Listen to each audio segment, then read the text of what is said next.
Yo, what's the deal, YouTube? It's your boy First Class 305. It's really late. It's like 12 o'clock in the morning. I'm really late, considering who y'all talking to right now. But it's like 12 o'clock in the morning right now on the East Coast. Y'all see me, I'm in the PJs, man. Got the tank top on. Hey, listen, all y'all who got the wave caps, you already know it ain't the official wave cap unless you got the holes these been beat on.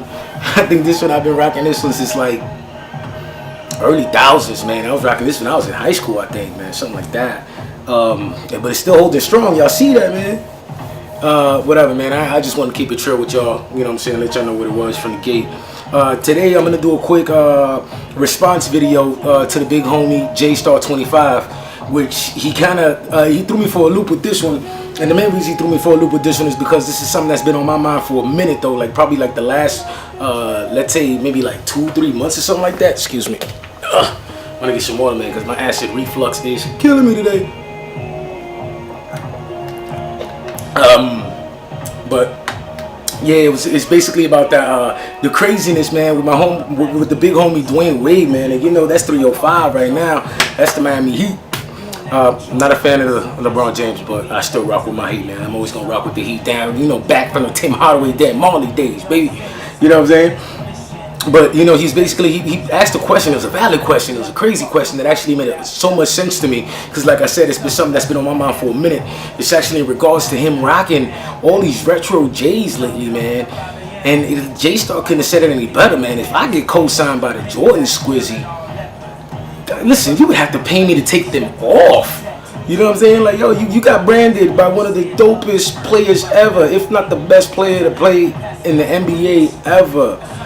And they gave you your own signature shoe, yet you wear retros. I'm not even sure that makes any sense. I mean, you got people who aren't even signed by Jordan wearing retros. It throws me off. CP3 has, I don't even like the CP3s, but you see CP is rocking them, and he's rocking that ugly shoe on a daily basis, and rocking it with pride. You know why? Because he's on that J Squad.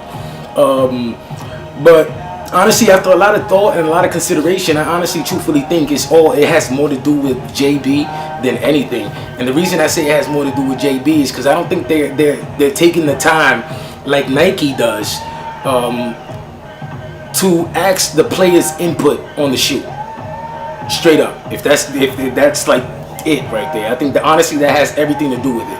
Because if you think about it in a logical sense, we're talking about people like Carmelo Anthony. We're talking about Carmelo Anthony's on Team Jordan, so we're not going to talk about him. But we're going to talk about people like, let's say LeBron James, prime example. He's on the Nike squad.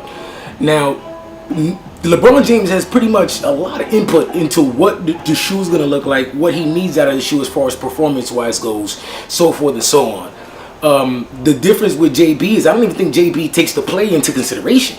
I honestly don't even think that JB sits down with the player and takes into account the player's style before they make the shoe.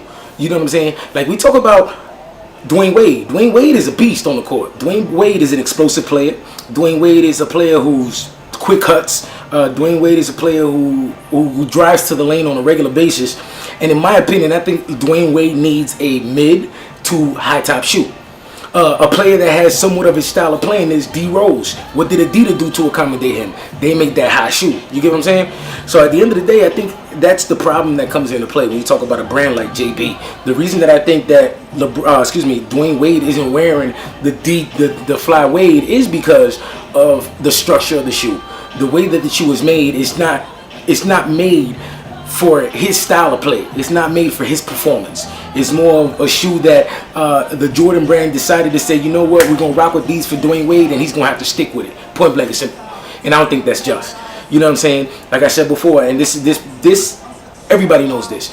When you think about Kobe Bryant. Kobe Bryant in his earlier days when he was more of an explosive player, when he did more in paint balling, he had those Adidas. Now, those Adidas were a midish kind of shoe. Why was this shoe more or less midish? Because he was an explosive player. You need ankle support. You need a shoe that's going to accommodate the way that you ball. You get what I'm saying? Now that he's not in the paint, what did he decide to go for? He decided to go for a lightweight shoe that was easier for him to ball in. You feel what I'm saying? And I don't think, like I said, I don't think JB does that. I don't think JB takes the time to sit down and think about how a player plays, his style of play, and what he's gonna need to play it. You feel what I'm saying?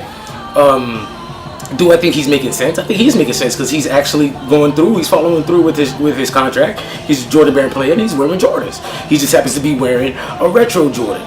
Do I think it makes sense? Not at all, because he's actually hurting his sale.